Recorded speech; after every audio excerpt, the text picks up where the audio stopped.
पाकिस्तान में smart lockdown है। पाकिस्तान में बहुत सी इंडस्ट्रीज खुल चुकी हैं। पाकिस्तान में बात हो रही है स्कूल्स खुलने से मुतालिक। पाकिस्तान में गुज़िस्ता रोज़ अगर हम बात करें, सिंध से अच्छी खबर आई थी, पार्क्स खोले गए थे, लेकिन कुछ इंडस्ट्रीज आज भी बंद हैं और उससे वाबस्ता लोग आज भी परेशान हैं, उनके घरों में फाके हैं। और जिसका आप जिक्र कर रहे हैं, जिस काम का आप जिक्र कर रहे हैं, मैं ख़ास तौर से आज उसी के ऊपर बात करना चाहूँगी। हमने पूरा प्लान किया है कि हमें ब्यूटी पार्लर्स और सैलून्स इनको खोला जाए, क्योंकि इसमें ये नहीं देखा जा रहा कि किस पैमाने पर सैलून बनाया या पार्लर बनाया। इससे ख़वातीन एसोसिएट हैं बड़ी तादाद में। ये उनके लिए ये एक ऐसा पेशा है, ये एक ऐसा काम है, ये बाइज़्ज़त रोज़गार है। सहूलत के साथ मेहनत करती हैं ख़वातीन, उनका एक क्रिएटिविटी होती है, उनका ये काम है, ज़रूरत है ख़वातीन की। अगर ये सब कुछ बंद रहेगा तो जो ख़वातीन अपने घर से काम कर रही हैं, अपने घर में पार्लर उन्होंने खोला हुआ है, या जो कमर्शियल है, जो बड़े बड़े पार्लर्स हैं, वो सब सफ़र कर रहे हैं। अब सिंध भर के ब्यूटी पार्लर मालिकान और वर्कर्स इसीलिए तो सड़कों पर आए हैं। SOPs के तहत ब्यूटी पार्लर्स को खोला जा सकता है, तो फिर इजाज़त क्यों नहीं दी जा रही? सरकार हमें काम करने की इजाज़त दे, हम अपनी मुश्किलात हल कर लेंगे। हमें मदद नहीं चाहिए, हमें काम करने की इजाज़त चाहिए। और सिर्फ यही नहीं कि पार्लर इसमें शामिल है, इसमें तो जिम मालिकान भी शामिल हैं, फिटनेस क्लब से एसोसिएट लोग भी शामिल हैं। वो ये कह रहे हैं कि सबको खोला जाए, हम SOPs पर अमल करने के लिए तैयार हैं। ये कोई मार्केट्स नहीं है, ये छोटी बड़ी मार्केट्स नहीं है कि जहाँ पर लोगों का जो है ना वो रश होगा, भीड़ भाड़ होगी और फिर उसके बाद में हम आप पर इल्ज़ाम धरेंगे कि आप लोगों से मैनेज नहीं हुआ। हम कहाँ तक करते? ये लोग खुद तैयार हैं काम करने के लिए, ये लोग खुद तैयार हैं अपने लोगों से, अपने क्लाइंट से कि वो वहाँ पर आए तो फिर वो उनसे इम्प्लीमेंट कराए। ब्यूटी पार्लर और जिम मालिकान इकट्ठा हुई और फिर इन्होंने क्या क्या मुतालिबात रखे हैं, आज हम खास तौर पर इसकी बात करेंगे। और जो किरण प्ले कार्ड्स उन्होंने उठा रखे हैं, जिस तरह एक प्ले कार्ड उस पर लिखा था कि वी आर सिंगल मदर्स, तो इस पर ज़रा सोचिए, वो एक सिंगल मदर अगर अपने बच्चों को पालने के लिए काम कर रही थी, वो मुतासिर हुई है। इसी मामले पर मजीद बात करेंगे। नादिया हुसैन साहिबा अदाकारा हैं, आपने हमें ज्वाइन किया। We have Raza Ibrahim with us, fitness trainer हैं। आप दोनों को वेलकम कहेंगे। नादिया साहिबा, पहले मैं आपकी तरफ आना चाहूँगा। कई माह हो गए, हमने एहतजाज भी देखे, मुशावरत भी होती है। अगर हम SOPs की बात करें तो सैलून्स की तरफ से कहा जाता है कि हम SOPs के तहत काम कर सकते हैं, हमने SOPs बनाए हैं, हमारे पास वो कैपेबिलिटी है कि हम SOPs के तहत काम करें, ताकि जो उससे जुड़े लोग हैं वो उस कदर मुतासर ना हो जिस कदर वो मुतासर अब हो रहे हैं। तो नादिया साहिबा, थोड़ा सा बता सकती हैं इस वक्त सिचुएशन क्या है, टू अंडरस्टैंड द सिचुएशन, कि जब ब्यूटी पार्लर्स बंद हैं, सैलून्स बंद हैं, उससे जुड़े अफराद वो किस कदर मुतासर हैं? क्योंकि जो प्ले कार्ड्स हैं वो पूरी पूरी कहानियां सुना रहे हैं। जी बिल्कुल, ये इसमें 5वां महीना अब हो चुका है कि हमारे सैलून्स बंद हैं। और इसके अंदर आप खुद सोच लें कि जी इतने अरसे तक जो है वो अगर किसी घर के अंदर जो एक खातून है कि जो बहुत बहुत सी ऐसी खवातीन हैं जो हमारे सैलून्स में काम करती हैं, तौर पे सिंगल मदर्स हो गई, माइनॉरिटीज से काम करती हैं, हिंदूज हैं, क्रिश्चियंस हैं, ये लड़कियां बहुत अपने हुनर की वजह से बहुत अच्छे तरीके से कमाती हैं और अपने घर को चलाती हैं। और बहुत दफा ये लड़कियां जो हैं ये single house hold, single income, मतलब क्या उसको बोलते हैं, सिंगल इनकम हाउस होल्ड है। यहाँ पे इन लोगों के पास यही सोर्स ऑफ इनकम की, बिल्कुल जी, यही सिंगल सोर्स ऑफ इनकम है। सो बहुत ज्यादा मुश्किलात अब हो गई हैं कि, और अगर चले सिंगल ना भी हुए, अगर चलो भाई भी काम कर रहा है, बाप भी काम कर रहा है, बेटी भी काम कर रही है, अब जो है वो बाप का काम छूट गया, बेटी का काम छूट गया, तो सारा का सारा बोझ जो है वो भाई के ऊपर आ गया है। मतलब किस तरीके से जो है वो घर की जो अखराजात हैं वो पूरे हो सके। इसके अंदर मैं सिर्फ स्टाफ की बात नहीं कर रही हूँ, मैं इसके अंदर सैलून ओनर्स की भी बात कर रही हूँ। सैलून ओनर्स जो हैं, जो खास तौर पे अगर सिंगल मदर्स हैं, तो उनके यही सोर्स ऑफ इनकम था, because the business is bringing the income. So ये एसेंशियल सर्विस नहीं है, लेकिन ये एक एसेंशियल बिजनेस है for the sake of the income of the owners and the staff. और जब हम ये बात कर रहे हैं कि इकोनॉमिक एक्टिविटी होनी चाहिए, तो फिर why not beauty parlour, salons, वो भी ऐसे में कि जब सिंगल मदर्स हैं, ट्रांसजेंडर हैं, बहुत सारी खवातीन हैं कि जो सबसे एसोसिएटेड हैं। एक तरफ तो सैलून्स हैं, ब्यूटी पार्लर्स हैं, और दूसरी तरफ जिम्स हैं। तो हम ज़रा अब इसके ऊपर भी बात कर लेते हैं। रिजा, आप हमें बताइएगा, एक तरफ तो ख़वातीन का ये मुतालबा कि हमें मदद नहीं रोज़गार चाहिए, हम मेहनत करती हैं तो हमको वो मौका दिया जाए कि हम घर से निकलें या हम मेहनत करें, हम जैसे रोज़ी रोटी कमाती थी वैसे कमाएं। दूसरी तरफ ये समझाना मुश्किल हुआ जा रहा है कि अगर लोग जिम में आएंगे तो हम उसको मैनेज कर पाएंगे। अब ये बताइए कि आप लोग किस तरह से मैनेज कर पाएंगे और कहाँ पर इस एहतजाज से पहले आप लोगों ने आवाज़ उठाई और आप लोग स्टेप्स क्या लेने जा रहे थे वो भी बताइएगा। मैं आपको बताऊं, सबसे पहले थैंक यू। मैं आपको बताऊं कि इससे हम लोग इस तरह मुताज़िर हो रहे हैं कि मैंने अपनी जो ब्रांच है गुलिस्तान चौर की, कोरोना से 1 महीने पहले हमने ओपन की थी, तो अब उसमें मुझे इतना लॉस हो चुका है कि मुझे उसके रेंट पे करते हैं। अब 1-1.5 लाख के जो है वो रेंट्स हैं, वो हम किस तरीके से देंगे। प्लस मेरे अपने घर का रेंट जो है वो मैं खुद पे करती हूँ, मैं अपने घर को खुद सपोर्ट करती हूँ, तो मैं किस तरीके से जो है वो पे करूँ।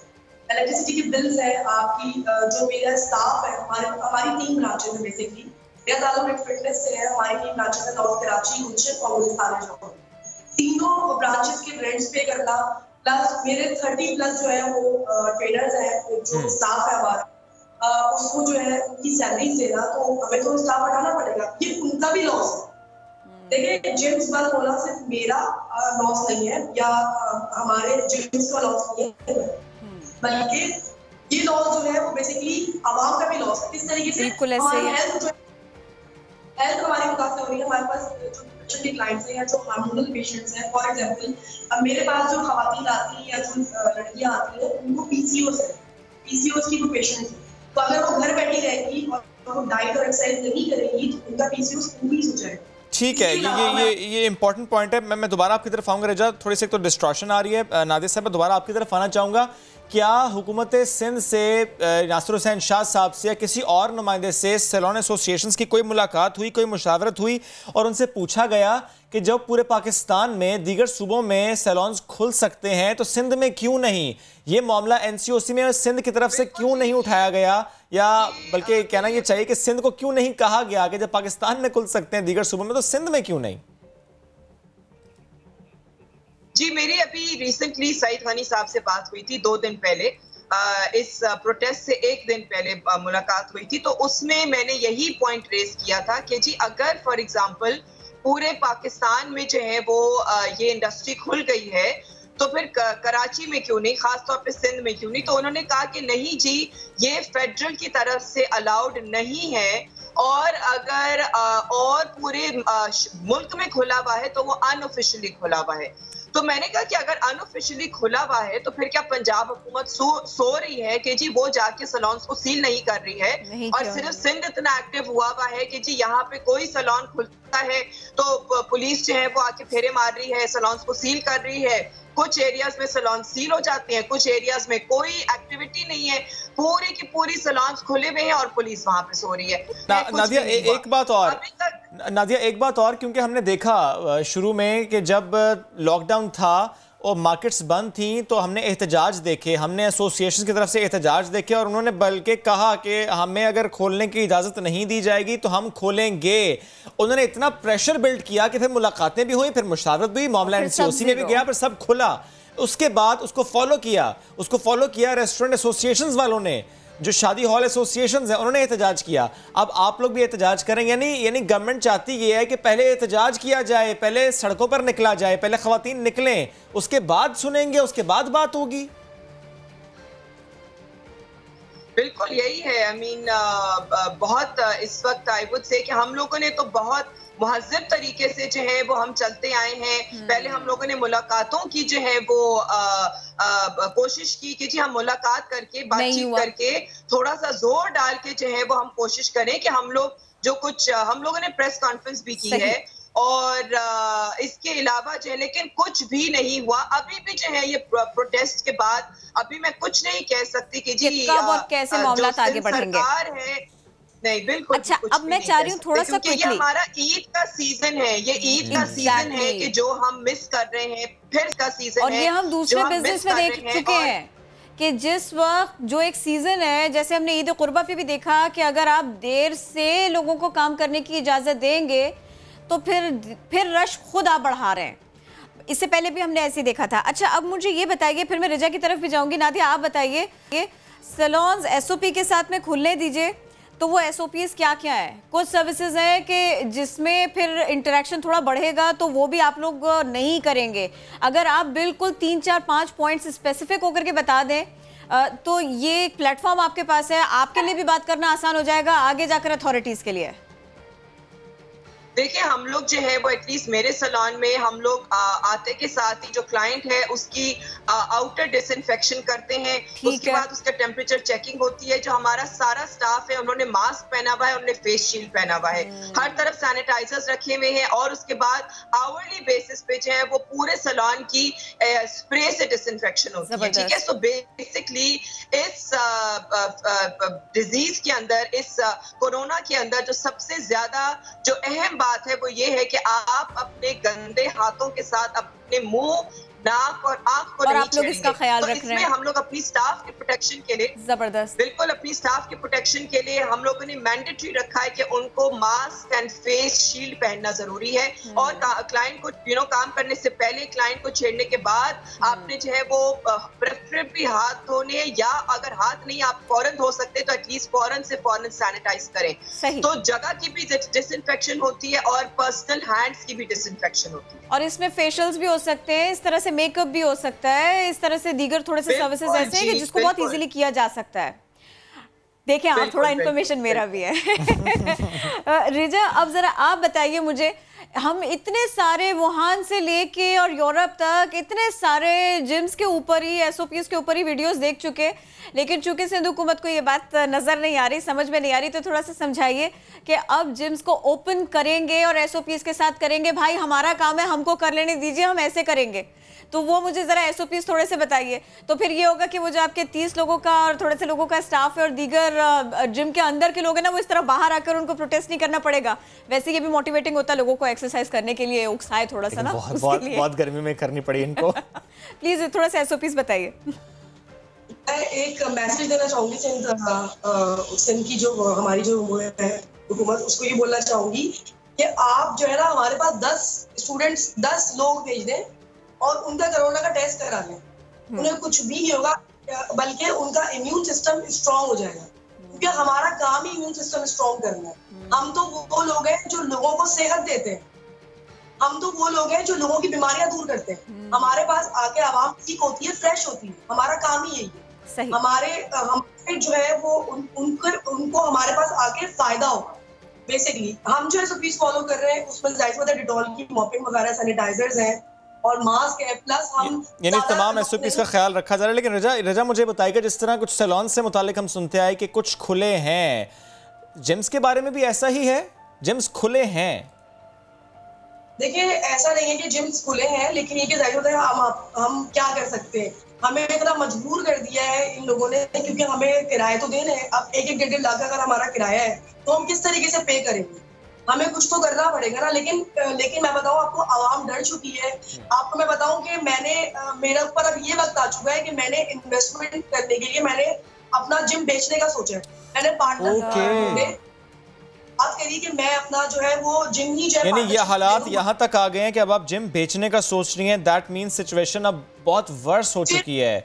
और एक प्ले कार्ड हमने अभी देखा जिस पे लिखा था 126 दिन हो गए और कितने दिन, तो 126 दिन से मुझे इमरान खान साहब का धरना याद आ जाता है। तो इमरान खान साहब को जरा सोचना चाहिए कि अगर कोई खातून एक प्ले कार्ड लेकर निकले, उस पर लिखा हुआ 126 दिन हो चुके हैं और कितने दिन, और फिर रजा की ये गुफ्तगू कि मैं जिम बेचने का सोच रही हूँ, ये वाकई अब लम्हा फिक्रिया। फिर NCOC को इस बारे में बात करनी चाहिए, सोचना चाहिए, इस पर डिस्कशन होनी चाहिए। बहुत शुक्रिया रजा, साथ मौजूद थी आप, और नादिया साहब आपका भी शुक्रिया। इससे मुतालिक हमसे गुफ्तगू आप दोनों कर रही थी। इंशाल्लाह हम अगली बार बैठेंगे तो ये इश्यूज रिजॉल्व हो चुके हैं। अल्लाह करे उससे लोग बैठ जाए और रिजॉल्व कर लें।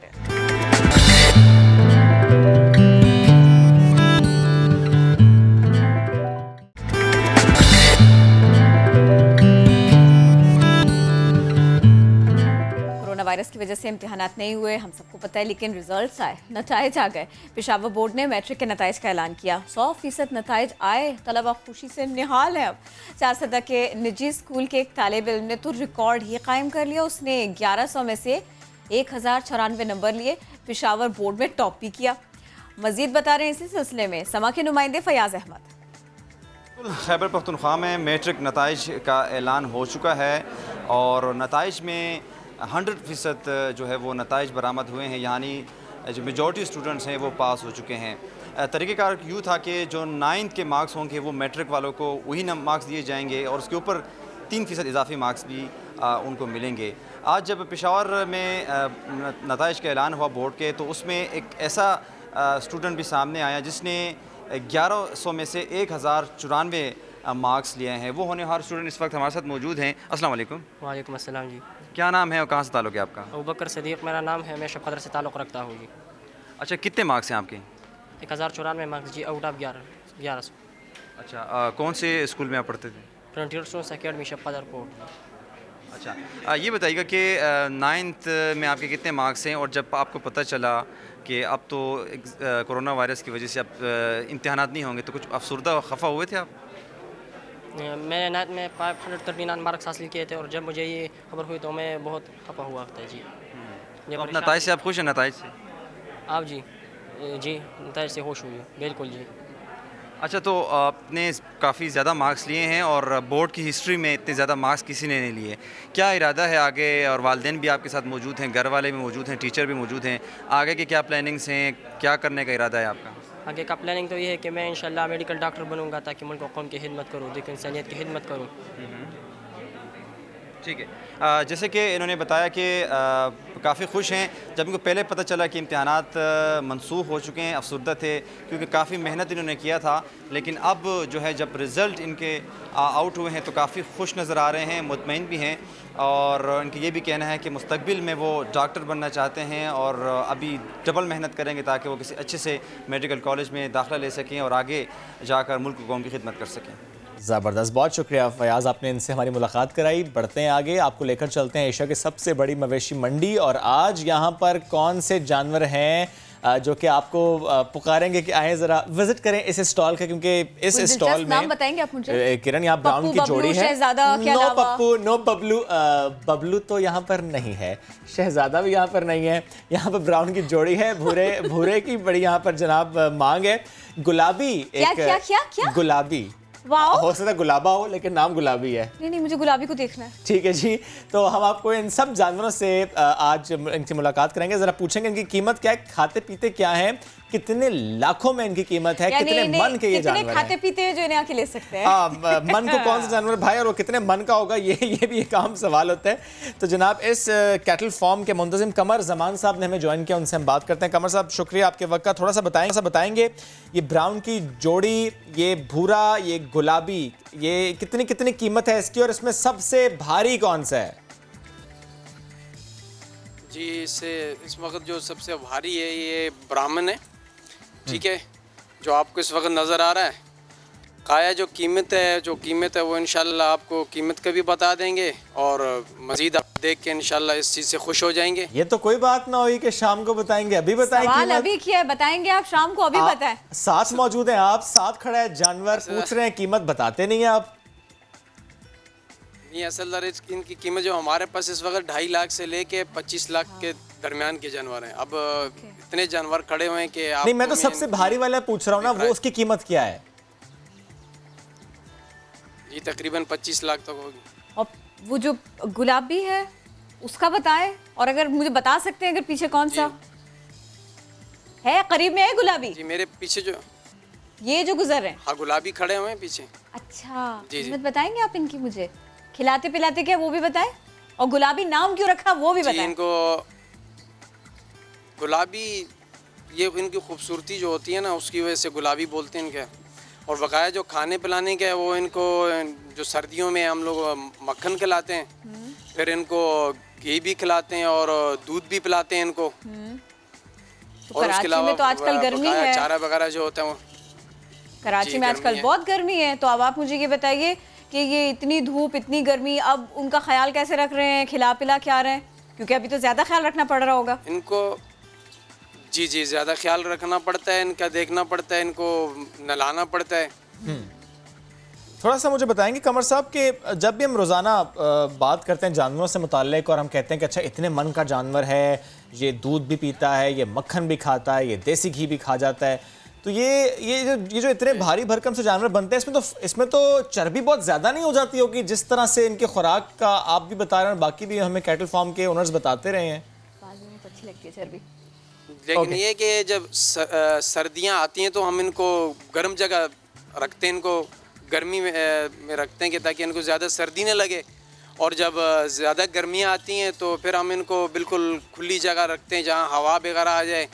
तो अक्सर जगह ऐसे भी होता है कि हम इनके ऊपर जो पंखे वगैरह भी लगा देते हैं कि हवा भी चलती रहे, इनको गर्मी भी ना महसूस हो। आजकल रखे हुए पंखे आपने? जगह तो हवादार चूज कर लेते हैं, लेकिन फिर अभी तो इतनी गर्मी भी नहीं है, लेकिन हल्की महसूस हो रही है। दूसरा हम नलाते भी इनको। अच्छा, अब मुझे ये बताइए कि इस वक्त वैसा रश, वैसी भीड़ है जैसी आपने सोची थी कि भाई लोग आ रहे होंगे और बड़ी आसानी से जो है ना वो इंशाल्लाह ताला सारा कारोबार अच्छा हो जाएगा और जानवर बिक जाएंगे, मवेशी बिक जाएंगे? जी, हम तो बस यही दुआ करते हैं कि अल्लाह ऐसी आसानी फरमाए कि लोगों की कुर्बानी भी हो जाए और उसके बाद ये कि जो इस वक्त लोग बैठे हुए हैं जो उनके जानवर भी बिक जाए, हम तो यही दुआ करते हैं। तो लोग आ रहे हैं उसी हिसाब से? आपको लगता है कि भाई अच्छा सौदा हो जाएगा, चीजें बिल्कुल आराम से हो जाएंगी? जी जी, इंशाल्लाह, क्यों नहीं। जो जिनको शौक होता कुर्बानी का तो वो इंशाल्लाह कुर्बानी का शौक सबको होता है मेरे भाई, अफोर्ड कर पा रहे हैं या नहीं ये प्रॉब्लम है। अब मुझे जरा ये बताइए कि लोग आ रहे हैं तो ज्यादा बार्गेन कर रहे हैं? नहीं आ रहे हैं, माशाल्लाह लोग आ रहे हैं। बार्गेनिंग कितनी करते हैं? क्या आप उनको कहे जी 5 लाख का है, लोग कहें नहीं ये तो 2 से ऊपर मैं दे नहीं सकता, ऐसा होता है? नहीं, वो तो वैसे भी कोरोना की वजह से तो लोग, आपको पता है कि वो चाहते हैं कि जो महंगी चीज़ हो वो भी सस्ती मिल जाए।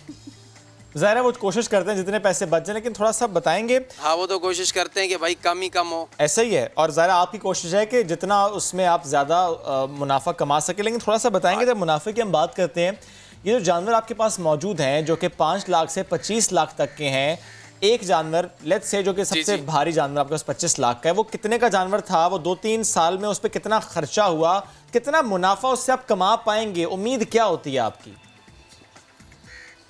जी, ये जो खर्चा और जो कमाने का जो होता है वो हमें तो इस चीज़ का मुझे तो नहीं पता, क्योंकि वो तो जो हमारे बॉस हैं वो बॉस ही पता होगा, क्योंकि वो इस चीज़ को समझते हैं। हमने तो कभी ये चीज़ पूछी भी नहीं और कभी हम लोगों ने ये किया भी नहीं कि इन पे कितना खर्चा आ रहा, महीना अच्छा, कितना आ रहा है। वो आप तो ज़रा मुंतज़िम है, आप तक जानवर आए और आपने अब इस जानवर को बेचना है। ये कितने जानवर आपके बिक चुके हैं? जी इसकी तादाद भी मुझे पता नहीं है, वो बॉस को पता है, लेकिन ये कि माशाल्लाह हमारे अच्छे जानवर बिके माशाल्लाह। अगली बार मैं ये करूंगी, फिर मैं अपनी टीम से कहूंगी बॉस को बुलाएं, उनसे पूछ लूं मैं सारी की सारी बातें। क्या करते हैं फिर आप ये बताएं मुझे, इंतजाम देख रहे हैं? क्या इंतजाम देख रहे हैं? पंखे भी आपने नहीं लगा के दिए, इतनी गर्मी है वहां पर। जी, हम ये देखते हैं कि भाई इनके चारे का देखते हैं, फिर उसके बाद जो वर्कर काम कर रहे हैं उनको देखते हैं, वो उनसे काम करवाते हैं, फिर इनको साफ सुथरा रखते हैं, खाने पिलाने। ठीक है, आप ज़ाहिर इस स्टॉल को मैनेज करें। बेहद शुक्रिया। कमर ज़मान साथ मौजूद थे आप, और जो भारी भरकम से जानवर है उससे मुतालिक हमें रहे थे। पिंक मुझे अच्छा लगा। महंगा बहुत है किरण, महंगा बहुत है। चेक करें ज़रा, जानवर में पिंक कलर आ गया है किरण, और वैसे पिंक कलर इतना पसंद है। किरण जेब पर बहुत भारी है, बल्कि बहुत ज़्यादा भारी है। मैं पिंक से आगे सोच ही नहीं रही। चलिए जी, अब बढ़ते आगे। कोरोना और लॉकडाउन के बायस कई फनकार बेरोज़गारी का शिकार हुए हैं, क्योंकि ज़ाहिर है ड्रामा शूटिंग्स उस तरीके से नहीं हो रही, फिल्म की शूटिंग्स नहीं हो रही, स्टेज थिएटर ये सब कुछ इस वक्त बंद है, और इसीलिए बहुत से आर्टिस्ट ऐसे हैं जिनके घरों पर फाकों की नौबत आ गई है। तो ऐसे कई फ़नकार जो मुतासिर हुए वो मैदान में आए और उन्होंने इससे मुताल्लिक ज़ाहिर अपनी मुश्किलात का सामना, जब मुश्किलात का इजहार किया, तो गुलकार सलमान अहमद ने $1 लाख जमा किए उन फ़नकारों के लिए, उनको सपोर्ट करने के लिए, फैसिलिटेट करने के लिए। और जब उन्होंने कोशिश शुरू की तो और बहुत से फ़नकार उनके साथ जुड़ गए और एक काफ़िला सा बन गया। ये बड़ी अच्छी बात है कि उन्होंने सोचा कि हमारी बिरादरी में कुछ लोग हैं जो कि बहुत ज़्यादा मुतासिर हो रहे हैं, तो हमें आज उनका हाथ थामना है। हमें ज्वाइन किया सलमान अहमद ने, बहुत शुक्रिया सलमान भाई, और बड़ा अच्छा काम आप लोगों की तरफ से किया गया। थोड़ा सा बताएंगे कि जिस तरीके से हम देख रहे हैं कि फिल्म्स रिलीज़ नहीं हो रही, थिएटर सज नहीं रहे, ऐसे में जो फनकार बेरोज़गार हुए हैं, तो थोड़ा सा बता सकते हैं आपके पास क्या इतलात हैं, कितने फनकार जिनको इस वक्त माली मदद की ज़रूरत है, जो देख रहे हैं हुकूमत की तरफ, किसी इदारे की तरफ, किसी साथी की तरफ कि हमें सपोर्ट किया जाए? जी बिल्कुल दुरुस्त आपने फरमाया है कि पूरी दुनिया, सिर्फ पाकिस्तान में नहीं, क्योंकि मैं जब मुझे कोरोना वबा जब मुझे इलनेस हुई तो मैं न्यूयॉर्क में था, जो सबसे अमीर मुल्क है, जिसकी हॉलीवुड, जिसका थिएटर, जिसका म्यूज़िक, सब कुछ, सारे बड़े बड़े फ़नकार, छोटे बड़े हर मीडियम साइज़ के सारों का काम ख़त्म हो गया। तो जब मैं पाकिस्तान आया हूँ तो मैंने पूछा, सारे दोस्त जो हैं हमारे फील्ड में, तो उन्होंने कहा बुरे हालात हैं, बहुत बुरे हालात हैं। और कोरोना का देखिए, एक तो लोग नहीं जमा हो सकते कहीं, अगर आप कोई शो करना चाहे, जुनून के शोज़ जो वर्ल्ड ग्लोबल टूर के होने थे वो सारे कैंसिल हो गए। तो इवन वो जो उर्स पे लोग शाह अब्दुल लतीफ़ भटाई के उर्स पे या फैज़ मेले पे, वो भी बंद हो गया है, मतलब कि कुछ हो नहीं रहा। तो घर पे बैठे सारे आर्टिस्ट और बुरे हालात हैं बिल्कुल। अच्छा देखिए, एक तरफ हो गया जी कोरोना, लॉकडाउन शुरू हो गया, रोज़गार के मौक़े कम से कम होते चले गए, ये हमारे आंखों के आंसू पोंछ देते हैं, अपनी आंखों में आंसू लाकर और चेहरे पे मुस्कुराहट सजाकर। ये हम उन लोगों की बात कर रहे हैं, उन फनकारों की बात कर रहे हैं। और फिर अब ईद सर पर है, तो अब ये बताइए कि जब घर का किराया नहीं और फनकार बेघर हो रहे हैं, घरों में भूख है, परेशानी है, तो फिर मुस्तहिक फनकारों की मुश्किल को कैसे कम करेंगे? आपने सोचा हुआ क्या है?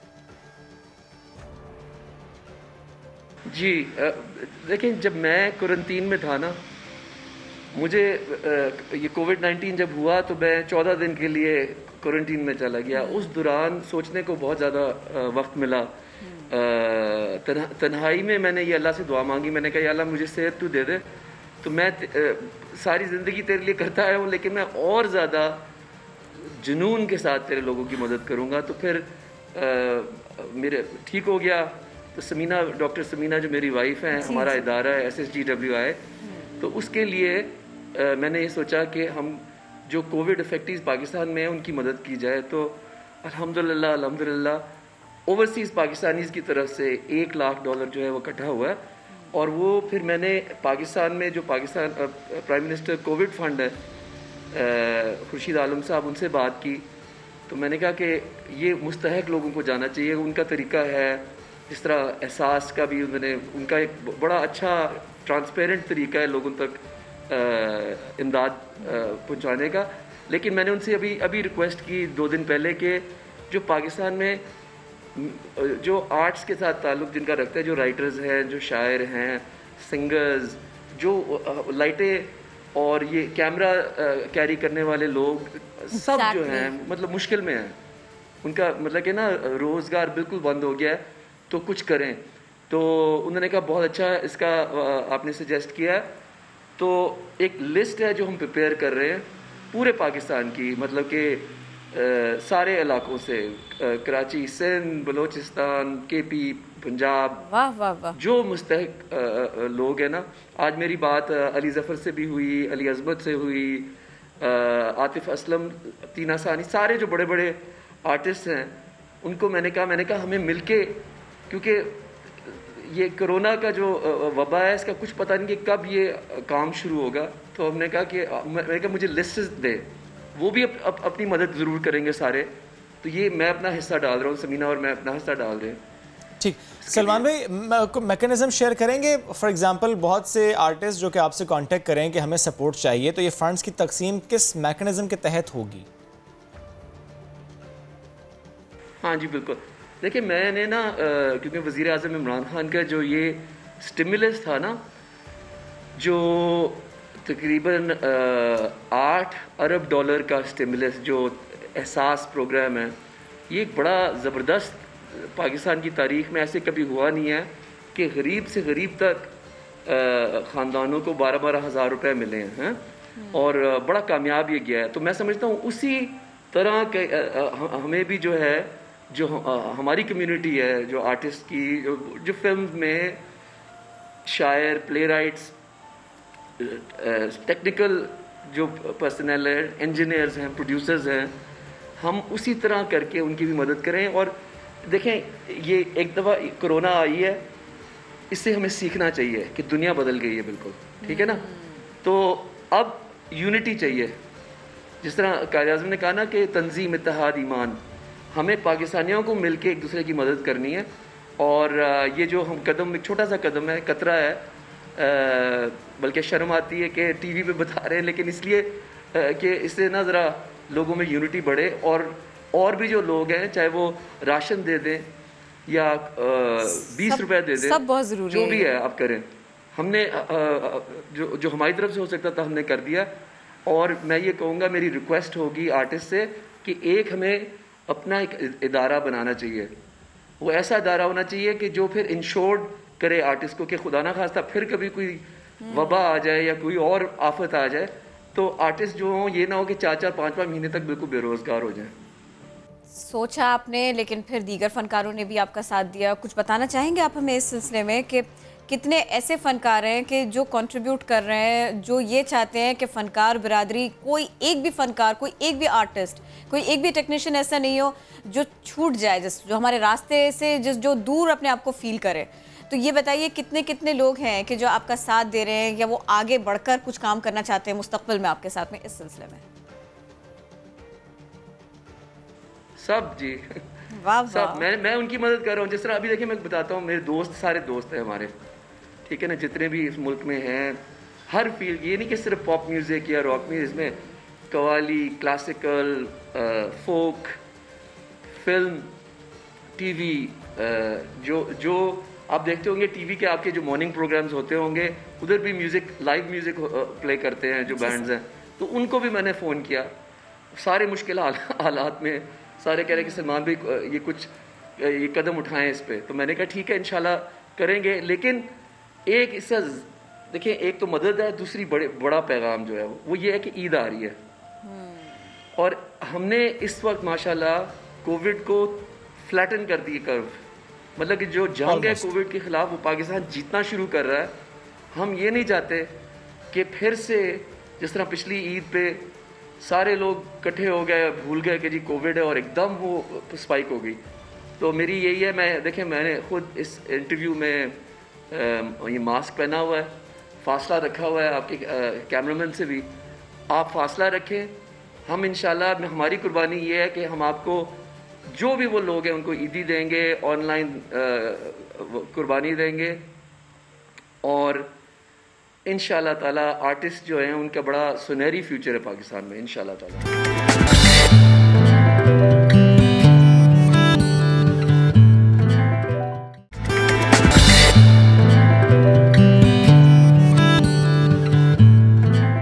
आपको बताएं कि कराची चिड़ियाघर को 150 साल मुकम्मल हो चुके हैं। कराची का चिड़ियाघर, इसका 150 साला सफ़र कैसा रहा, कोरोना के बाद या कोरोना के इस वबा के दौरान जानवरों का ख्याल कैसे रखा जा रहा है, उनकी खुराक की फराहमी इस गर्मी के मौसम में उनके साथ क्या सलूक रखा जा रहा है, वहाँ का स्टाफ कितने प्यार से इनको रखते हैं, कितने प्यार से वो रखते हैं, और स्टाफ को क्या मुश्किलात है। क्योंकि पहले अक्सर ये होता था, पहले होता ये था कि ज़ाहिर है लोग जा रहे हैं, ज़ाहिर है लोग टिकट लेकर जा रहे हैं तो आपको सपोर्ट मिल रही है, लोग खुद खाना भी लेकर अक्सर जाते हैं, जानवरों को खिलाते हैं, लेकिन अब वो हो नहीं रहा। दूसरी इंपॉर्टेंट बात ये है कि अब जब बच्चों की छुट्टी आती है ना, वैसे तो छुट्टियां चली रही हैं लेकिन अब चूंकि ईद है तो ईद पर तो बच्चे प्लान बनाते हैं, मम्मा पापा से जिद करते हैं कि भाई हमें ज़ू तो ज़रूर जाना है। तो अब भी इंतज़ार करना पड़ेगा इतने महीनों के बाद में, इतनी क्लैरिटी आ गई है SOPs में। तो चूँकि ये निस सदी की बात नहीं, अब तो 150 साल हो गए, और क्योंकि कोरोना है और SOPs हैं, तो हमने सोचा कि आज हम इसी सब के ऊपर बात कर लेते हैं। हमारा साथ देंगे डायरेक्टर ज़ू कुंवर अयूब। अस्सलाम वालेकुम, वेलकम टू नया दिन। ये बताइए, सबसे पहले बच्चों का इंतज़ार है ना, वो बढ़ता चला जा रहा है, कुछ बताइए ना हमें, प्लान बनाया है कुछ आप लोगों ने कि ईद पर चिड़ियाघर को खोला जाएगा, बच्चे आएंगे, फैमिलीज आएंगी, कुछ बातचीत चल रही है इस सिलसिले में? पार्क्स तो खोल दिए हैं। देखिए, इसमें ऐसा है कि ये चूँकि जिस वक्त हमारा ये कोरोना वायरस का सिलसिला शुरू हुआ था तो उस वक्त ये बंद कर दिए गए थे तमाम तफरी मकामात जो हैं। उसमें सबसे पहले Karachi zoo, Karachi safari park, Landhi Korangi zoo, Aladdin park बंद किया गया था। तो उसके बाद ज़ाहिर है एक पॉलिसी के तहत हम लोग काम कर रहे होते हैं, एक फ़ंक्शन है जो गवर्नमेंट के अंडर हो रहा होता है, और जब तक गवर्नमेंट की तरफ से कोई हिदायत नहीं आएंगी, जब तक कोई ऐसी बात नहीं होगी कि किस पॉलिसी के तहत, किस SOP के तहत आप काम करेंगे, तो उस वक्त तक हम कुछ नहीं कह सकते। इस वक्त तक तो मौजूदा हालात में कोई ऐसा प्लान नहीं है। ठीक है, अभी ऐसा प्लान नहीं है। अब थोड़ा सा बताइएगा कि हर साल स्पेशली गर्मी के मौसम में हम देखते थे कि जानवर परेशान होते थे और उनको फिर आप लोग ज़ाहिर फैसिलिटेट करने की कोशिश करते थे। अब लोग तो नहीं जा रहे, बच्चे तो नहीं जा रहे, बट आपका स्टाफ तो वहाँ पर मौजूद है, तो जानवरों की सेहत, उनकी खुराक, इस गर्मी के मौसम में उनको बचाना भी है, तो कैसा ख्याल रखा जा रहा है? जानवरों की सेहत तो माशाल्लाह बिल्कुल बेहतरीन है। आप देख सकते हैं, लोग देख भी रहे हैं, जो कराची के लोग हैं वो विज़िट करते हैं। जब ये खुला हुआ था तो उस वक्त तमाम लोग विज़िट कर रहे थे, देख रहे थे, और ख़ुराक में कोई किसी किस्म की रुकावट नहीं है। और जहाँ तक सेहत का ताल्लुक है, उसके लिए हमारे पास स्पेशलाइज्ड लोग मौजूद हैं, वो इनको वक्तन फ़वक्तन जो है वो विज़िट करते हैं और इनको प्रॉपर जो केयर चाहिए वो जो हमारा मौजूदा स्टाफ है वो फ़राहम कर रहा है। कुंवर अयूब साहब, हमको याद है कि लॉकडाउन से पहले चिड़ियाघर में मुग़ल बाग का इफ्तिताह हुआ था। अब ज़रा हमें ये बताइए कि इस तर्ज के और कौन कौन से कोई दूसरे सेक्शंस हैं या पॉइंट्स हैं जो बनाए गए हैं या खोले जाएंगे, फिर इन तक लोगों को रसाई की इजाज़त होगी जहाँ पहले नहीं जा सकते थे। उन एरियाज़ के बारे में पूछ रही हूँ मैं। मुग़ल गार्डन यहाँ का एक बड़ा पार्क है और उसको बाकायदा हमने कोई आज से 5 महीने पहले उसका इफ्तिताह किया था और उसको डेवलप कर दिया था। उसके अलावा 1883 का एक यहाँ पे फाउंटेन लगा हुआ है, उसका भी इफ्तिताह हो चुका है। उसके अलावा यहाँ पे रॉकरीज़ बनी हुई हैं 3, उनका भी इफ्तिताह हो गया। तो काफ़ी जगहें जो हैं वो माशाल्लाह इसकी बहुत बेहतर हो गई हैं और ख़ास तौर पे इसके जो लॉन्स हैं उनको काफ़ी हद तक डेवलप कर लिया गया है। ठीक, और मज़ीद जानवर लाने और एडवेंचर से मुताल्लिक कोई नई प्लानिंग भी है? ये सवाल हम उस वक्त आपसे कर रहे हैं जब इस्लामाबाद से खबर आती है कि कावन वापस जाएगा, कावन कंबोडिया जाएगा, हम संभाल नहीं पाए। ऐसे में कराची में क्या हो रहा है? जी हाँ, ये जो हमारा प्रोजेक्ट चल रहा है सिंध गवर्नमेंट की तरफ से, उसके अंदर उसका ये पार्ट है कि उसमें मज़ीद एनिमल्स जो हैं वो ऐड ऑन होंगे इंशाल्लाह ताला। नेक्स्ट फेज़ के अंदर एनिमल्स भी जो हैं वो ऐड ऑन हो जाएंगे और एक अच्छी तादाद एनिमल्स की आपको बढ़ती हुई नज़र आएगी और एक मुख्तलिफ और नायाब जानवर। प्लीज़ ये बताएं ना, कौन से जानवर लाए जाएंगे, फिर उनको रखने के लिए और उनका ख्याल रखने के लिए क्या तैयारी की जा रही है? पिंजरों की अगर हम बात करें, देखिए ये अभी तो ये पहला फ़ेज़ है जो कि अभी चल रहा है, इंशाल्लाह ताला इस साल ख़त्म हो जाएगा और फिर ये जो नेक्स्ट फेज़ आएगा उसमें हम ये डिसाइड करेंगे कि कौन से एनिमल्स जो हैं वो ऐड ऑन करने चाहिए और किस तरह के केजेस उनके लिए बनेंगे। पहले केजेस तैयार होंगे, उसके बाद उसके एनिमल्स जो हैं वो ऐड ऑन होंगे।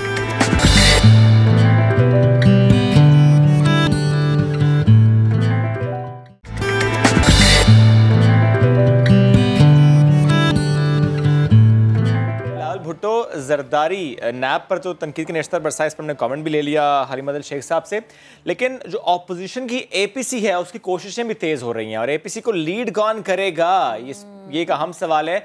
और अगर APC हो जाती है और कामयाब होती है तो हिकमत अमली क्या होगी? हिकमत अमली क्या होगी? मुझे एक जुमला कहना है, अगर ये APC को लीड कौन करेगा, अगर ये PMLN से पूछो तो वो कहते हैं देखेंगे, पीपल्स पार्टी से पूछो जो सबसे ज्यादा मुतहर्रिक दिखाई दे रहे तो वो कहते हैं वो तो सबके सामने है। अब सबके सामने है क्या, ये तो वाकई सब जानते हैं। एनीवेज जी, पीपल्स पार्टी के मरकज़ी सेक्रेटरी इत्तलात और सीनियर रहनुमा मौलाना बख्श चांडियो साहब से हमारे नुमाइंदे पवन कुमार ने गुफ्तगू की, वो आपके सामने रखते हैं कि क्या रही उनकी गुफ्तगू।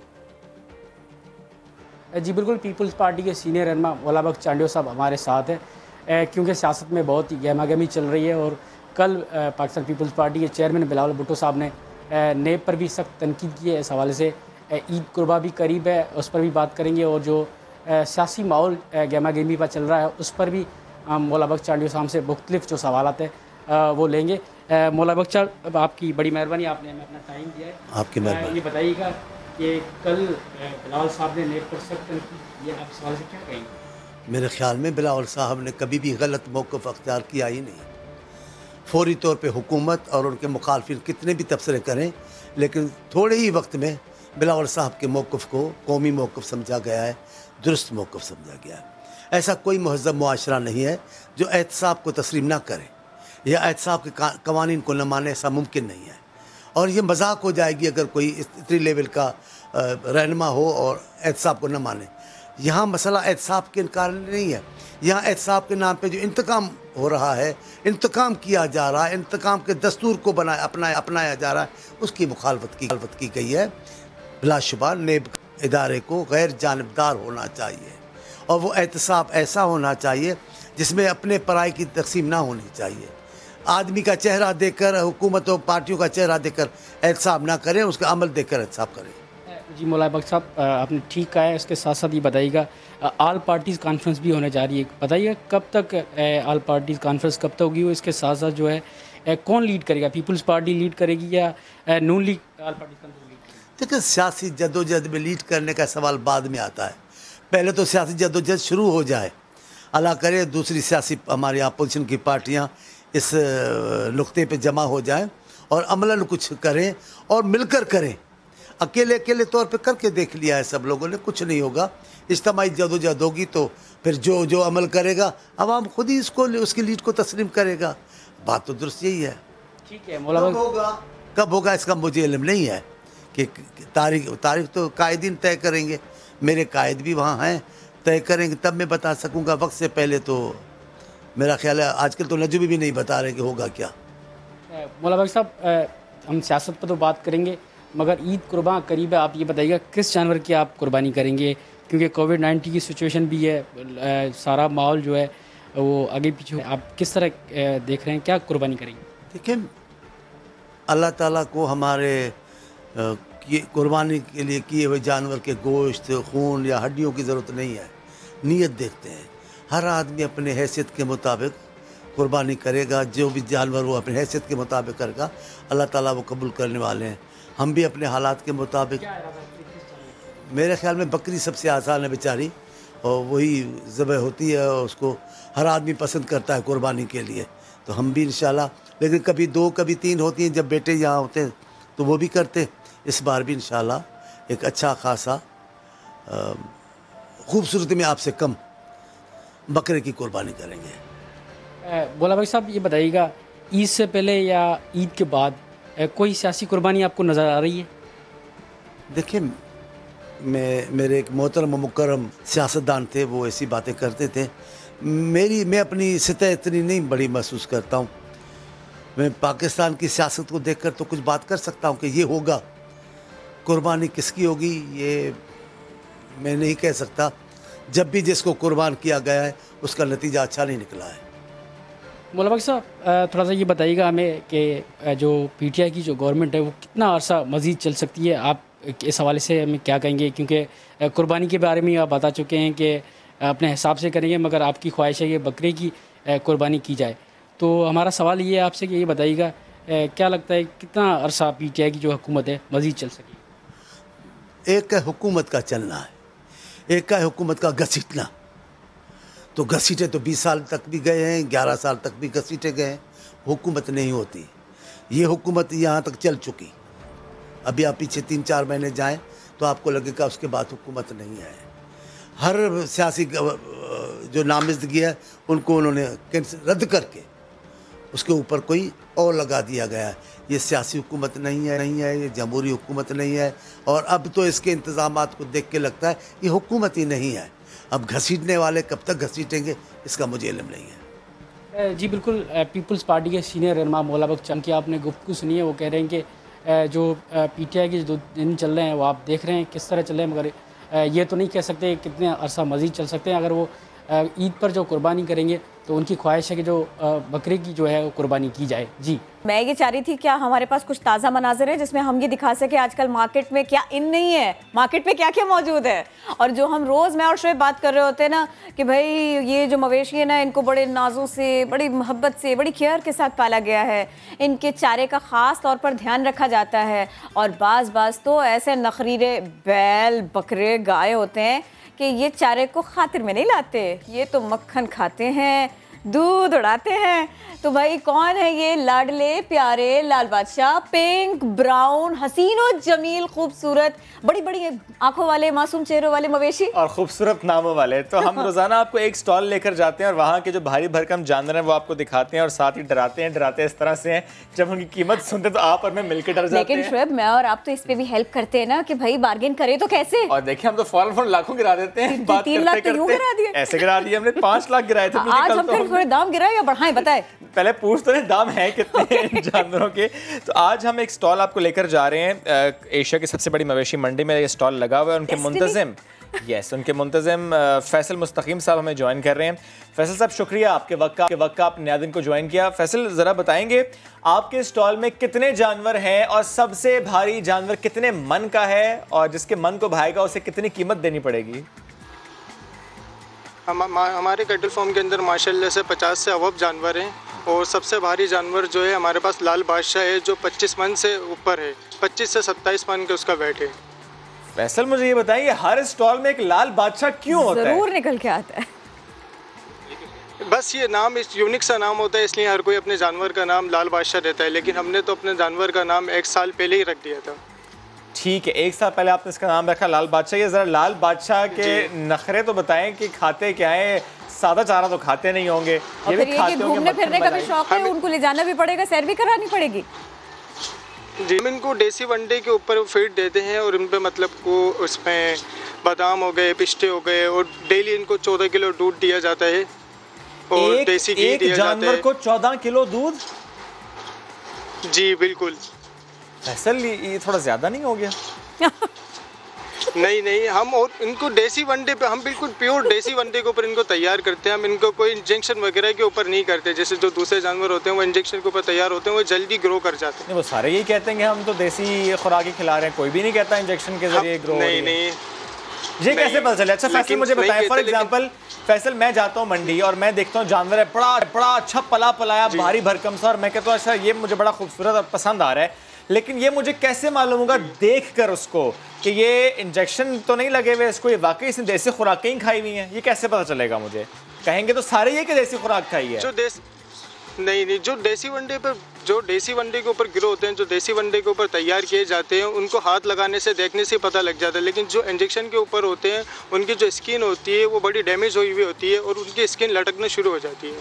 लेकिन ओके, अभी जो आपके पीछे एक बड़ा खूबसूरत वाइट कलर का बैल, इसकी कीमत क्या है और इसका नाम क्या है? क्योंकि लाल बादशाह ये नहीं हो सकता, ये लाल नहीं है।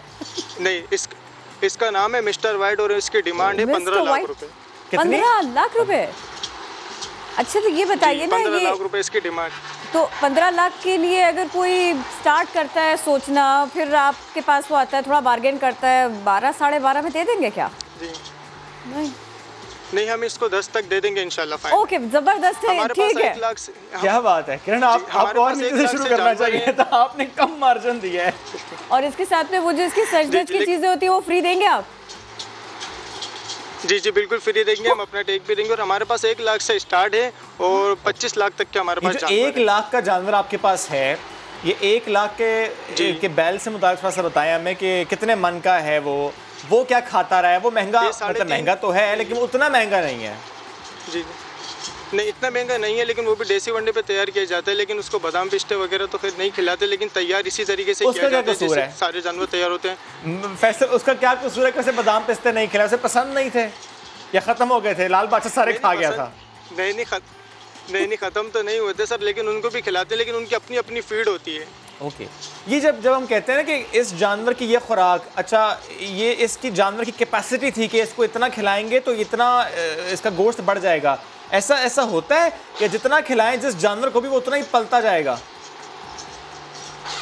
सबकी अपनी अपनी लिमिट होती है। एक जानवर जो तैयार होता है 2 दांत का, उसमें कम से कम भी जो टाइम लगता है 1 से 1.5 साल लगता है 2 दांत का जानवर तैयार होने के लिए। ठीक, लेकिन ये जो आपका सबसे महंगा वाला है लाल बादशाह जो आपके पास है, इसको कितना अरसा लगा तैयार होने में? और जिस तरह आपने कहा ये ढेर सारा दूध, मतलब बहुत ही ज़्यादा दूध पीता था, बादाम पिस्ते खाता था, देसी वंडा खाता था, तो इसकी 1 महीने की खुराक की कीमत क्या थी? 1 महीने जब उसे पालते थे कितने पैसे लग जाते थे? इस पे 1 महीने के जो एक्सपेंसिव होते हैं वो 40,000 रुपये एक जानवर के ऊपर एक्सपेंसिव होते हैं हमारे। 40,000 एक मंथ में लग गए और ये 1.5 साल में तैयार हुआ? एक मंथ पे लगते हैं हमारे, एक केटल पे 1.5 साल में जी इंशाल्लाह तैयार हो जाते हैं। तो अगर कुर्बानी से 9 दिन 8 दिन पहले चलिए 5 दिन पहले लिया तो इसको भी कीमत के अंदर ही ठीक है। अब जो इसको ख़रीदेंगे तो वो इसके लिए करेंगे तो खाने पीने का एहतमाम, ठीक है कोई बात नहीं, ये तो चलता है। अच्छा ज़रा मुझे ये बताइए कि अब आजकल लोग आते हैं तो वो ज़्यादातर विंडो शॉपिंग करके जा रहे हैं या फिर आके वो सौदा करने की भी कोशिश करते हैं? जो इतने भारी भरकम जानवर हैं इनकी बात कर रही हूँ। नहीं, सौदा करने की भी कोशिश करते हैं। 50% तक हमारे जानवर यहाँ से सॉर्ट आउट हो चुके हैं। ओके, कितनी मालियत के जानवर अब तक आपके निकल चुके हैं, बिक चुके हैं? बहुत प्यारा जानवर। लाल ही लग रहा है। अभी जो हमारा लास्ट अभी हमारा जो लास्ट कैटल सॉर्ट आउट हुआ है वो 18 लाख का सॉर्ट आउट हुआ। और डिमांड कितनी की थी आपने? हमने उसकी डिमांड की थी 26 लाख। सीधा यानी 8 लाख का मार्जिन है, यानी जो आप बताएंगे 25 का तो हम आके आपसे कह देंगे 26-27 में दे दो, मिल जाएगा। नहीं, हर जानवर की एक जैसी रेंज नहीं है, लेकिन देख के हम ज़्यादा बार्गेनिंग नहीं करते और ज़्यादा अपनी रेंज नहीं बढ़ा के बताते। बड़े नेक इंसान हैं आप, बड़ी खुशी हुई जी आपसे बात करके।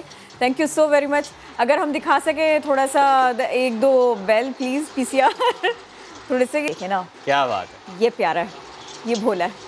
भोला तो है लेकिन कीमत इसकी भी बहुत ज़्यादा है। ये जो काउ प्रिंट होता है ना, ये मुझे बहुत पसंद है। But yes, no doubt. लेकिन मुझे किरण अभी तक ये बात समझ नहीं आई कि 10-15 लीटर दूध एक दिन में, बादाम पिस्ते। बहुत बुरी बात है। कम से कम बैल बकरों को छोड़ दे, उनके खाने के ऊपर मत नजर लगाया करें आप, मत उनके निवाले गिने आप।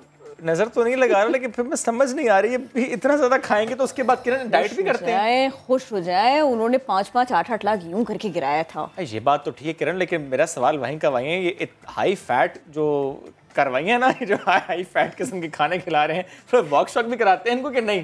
तो नहीं, उन लोगों के लिए ये शायद ज़रूरी ना होगा। ये बात भी हो सकती है ना। आगे बढ़ते हैं, एक और मौजू की तरफ चलते हैं, एक और शख्सियत की बात करते हैं, उनसे बात करते हैं। अगर आप किसी दिन बैंक या एटीएम पैसे निकलवाने चाहें और आपको ये मालूम हो जाए, आपको ये पता चले कि अब आप जो है ना वो लखपति बन चुके हैं, कैसी फीलिंग होगी? फीलिंग ये होगी कि आप सोचेंगे कहाँ से है, थोड़ी देर बाद पता चलेगा किसी ने गलती से भेज दिया, चलो वापस करो और ये ट्रांजैक्शन रिवर्स होनी है। लेकिन ना फिर आप ये तो सोचेंगे ना ऐसा रोज हो, लेकिन इसके आगे वाली बात ना हो। हाँ, लेकिन जिसकी हम बात करें, ये जामशुरू के एक ड्राइवर हैं और जब ये पैसे निकलवाने गए, एग्जैक्टली मेहनती driver, and he was not expecting कि उनके अकाउंट में इतने पैसे होंगे। जब वो गए तो मालूम हुआ 49 लाख रकम उनके अकाउंट में मौजूद है। अब ये मालूम जब उनको हुआ तो फिर ज़ाहिर आप सोचते हैं कि यार ये हुआ क्या है। सुमार चना साहब हैं, हमें ज्वाइन कर रहे हैं, सोच रहा हमने कि ज़रा इनसे पूछते हैं कि उस वक्त फीलिंग क्या थी और फिर अब क्या मामला है, क्योंकि ज़ाहिर जब मालूम हो कि कहीं और से पैसे आ गए हैं, फिर आप बैंक से भी ज़ाहिर रब्ता करते हैं तो फिर अकाउंट या तो चेक किया जाता है या अकाउंट वो ब्लॉक करते हैं, जो भी मामला तो उनसे बात कर लेते हैं। सुमार साहब बेहद शुक्रिया आपके वक्त का। थोड़ा सा बताएंगे कि कैसे मालूम हुआ, आप चेक से कैश कराने गए थे, आपने वैसे चेक किया या एटीएम गए तो आपको मालूम हुआ कि ये अकाउंट में इतने पैसे हैं? जी, मैं जब एटीएम पे पहुंचा, मुझे पैसों की ज़रूरत थी, मैं एटीएम पे पहुंचा तो मुझे पैसों की ज़रूरत थी, तो मैंने जैसे कार्ड लगाया तो वहाँ से पहले तो मैंने देखा, तो देखूँ मेरा बैलेंस कितना है। बैलेंस देखा तो इसमें 49,41,000 कुछ रुपए थे। मैंने बोला यार ये तो पैसे मेरे तो नहीं हैं, किसके हैं? वो तो मुझे पता नहीं है किसके हैं। फिर उसके बाद मैंने बोला चलो मैं निकालूं पैसे, कुछ तो निकालूं, मेरे को ज़रूरत थी पैसों की, कुछ निकालूं पैसे। लेकिन उस वक्त फिर पैसे निकले नहीं। फिर मैं परेशान हो गया। मैंने बोला मेरा अकाउंट भी उन लोगों ने सील कर दिया। शाम का टाइम था उस वक्त, तकरीबन शाम के 6 बज रहे थे उस वक्त। फिर मैं खुद परेशान हो गया। मैंने बोला अब मैं पैसे कहाँ से लें? फिर इसीलिए मैं थोड़ा परेशान भी हो गया, मेरी तबीयत भी सही नहीं थी, तो इसीलिए फिर मैंने सुबह का इंतज़ार किया। तो फिर सुबह को जैसे फिर बैंक का टाइम हुआ, फिर मैं तकरीबन 1:30 बजे के करीब मैं बैंक गया। फिर मैंने कार्ड लगाया, वही मसला, वही चीज़ आ रही है। फिर मैं बैंक के अंदर गया तो बैंक मैनेजर उस वक्त मौजूद नहीं थे सीट पे, और काउंटर पे कोई बंदा बैठा था। उसने बोला मैनेजर साहब आ जाएं तो आप उनसे बात कर लें। फिर इसीलिए फिर मैं वापसी आ गया। मैनेजर साहब थे नहीं, मेरी तबीयत ज़्यादा ख़राब थी, मैं रुक नहीं सक रहा था, तो इसीलिए फिर मैं वापसी आ गया। अच्छा ये बताइएगा, अब अकाउंट ब्लॉक हो गया है, बैंक ने आपको इस सिलसिले में क्या बताया, कहाँ से आए इतने पैसे? जी वो बैंक वालों ने कुछ नहीं बताया। बैंक वालों से फिर दोबारा मेरा रब्ता ही नहीं हुआ। तो इसीलिए मैं दोबारा बैंक में गया ही नहीं हूँ, तो मेरा रब्ता नहीं हुआ और बैंक वालों ने भी रब्ता नहीं किया। जब इतनी बड़ी खबर चल गई है तो बैंक वालों ने भी मेरे से रब्ता नहीं किया। अभी तक मालूम नहीं हुआ कि वो पैसे कहाँ से आए थे, पैसे किसने आपको भेजे या आपके अकाउंट में कैसे ट्रांसफ़र हो। लेकिन ये बताएं ज़ाहिरा, आप जिस तरह आपने बताया कि आप जब पैसे निकलवाने गए आपको ज़रूरत थी लेकिन आप निकाल भी नहीं पाए क्योंकि अकाउंट ब्लॉक हो गया। ज़ाहिरा ड्राइवर हैं आप, 100 ज़रूरतें इंसान की होती हैं और आजकल के हालात में वैसे भी इंसान ये सोचता है कि ज़रूरतें ज़्यादा हैं, आमदनी कम है, ज़ाहिर ख़र्चे ज़्यादा होते हैं। अगर वाकई ये पैसे आपके होते, इतने पैसे आपके पास आएँ, कहीं से भी आएँ, मतलब वो आपके हों, वो हकीकत में आपके पैसे हों, तो इंसान की ख्वाहिश होती है ना, इंसान फ़ौरन सोचता है। तो पहला ख्याल, पहली सोच, पहली ख्वाहिश क्या होगी इन पैसों को खर्च करने से मुताल्लिक? नहीं, ये हकीकत में अगर ये मेरे अपने होंगे तो मैं बिल्कुल सही जगह पे खर्च करूँगा। अगर मेरे अपने नहीं है, मेरे ज़ाती नहीं है, तो मैं इनको लूँगा भी नहीं लूँगा। मुझे हराम का पैसा नहीं चाहिए। बहुत प्यारी सोच, बहुत प्यारी अगर सोच। मेरा अपना पैसा हो तो मैं थोड़ा सा किसी इदारे में फ़ंड दे दूँगा, किसी अपने मदरसे को फ़ंड दे दूँगा, कुछ गरीबों को दे दूँगा और कुछ अपने लिए रखूँगा। लेकिन तो मेरा हक जो मुझे वो मेरा अपना हक मिलना चाहिए। एनीवेज, अब क्योंकि वक्त कम है, हमें एक ब्रेक की तरफ बढ़ना है। जब ब्रेक से वापस आएंगे तो बहुत से मौज़ूआत बाकी हैं। स्टे विद अस।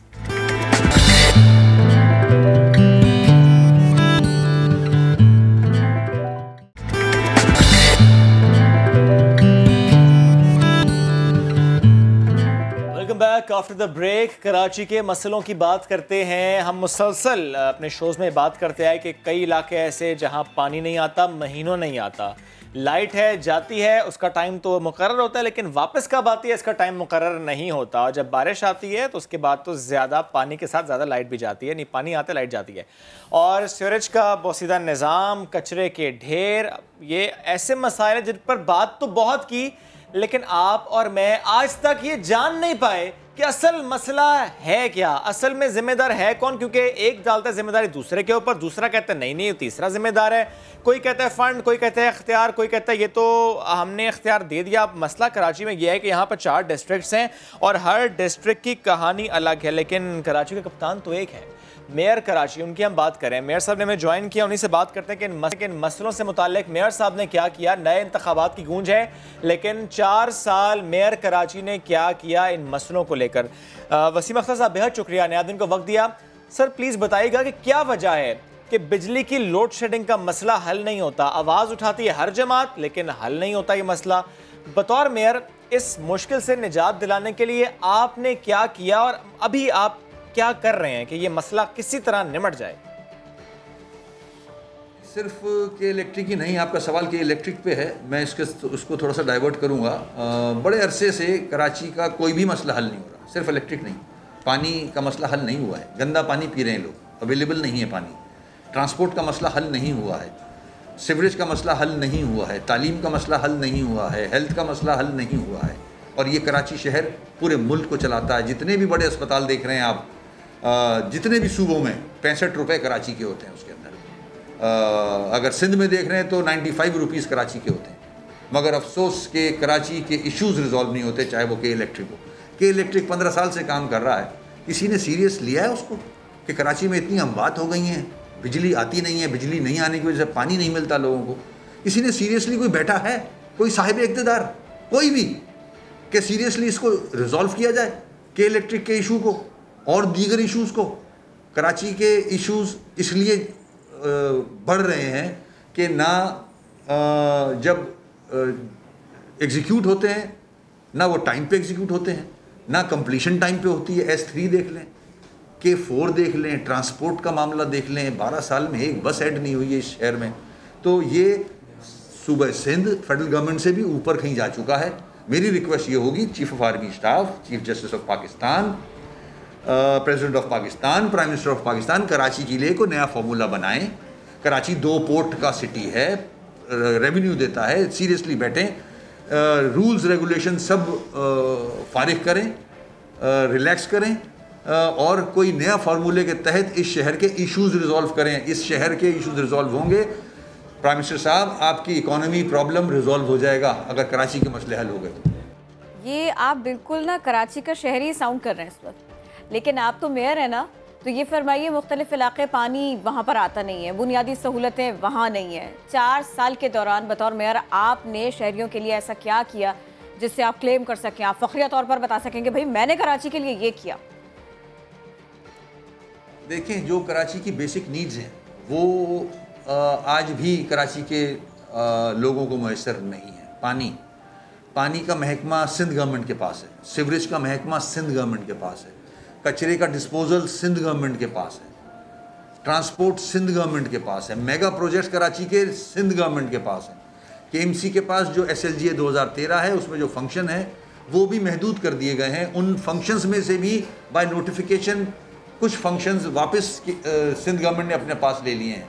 तो जो फंक्शंस मेरे पास हैं अल्लाह का शुक्र है मैं उसमें सेटिस्फाई हूँ और मैंने डिलीवर किया है। जो फंक्शंस मेरे पास हैं उसमें डिटेल में बात की जा सकती है, इस प्रोग्राम में मैं सारी डिटेल्स दे नहीं सकता, मगर सलूशन जो है वो सलूशन ये नहीं है। सलूशन जो इश्यूज़ हैं कराची के वो एक अम्ब्रेला के नीचे नहीं है। कराची डिवाइड कर दिया गया है, 6 cantonments, 1 DHA, 3 development authorities, 6 districts.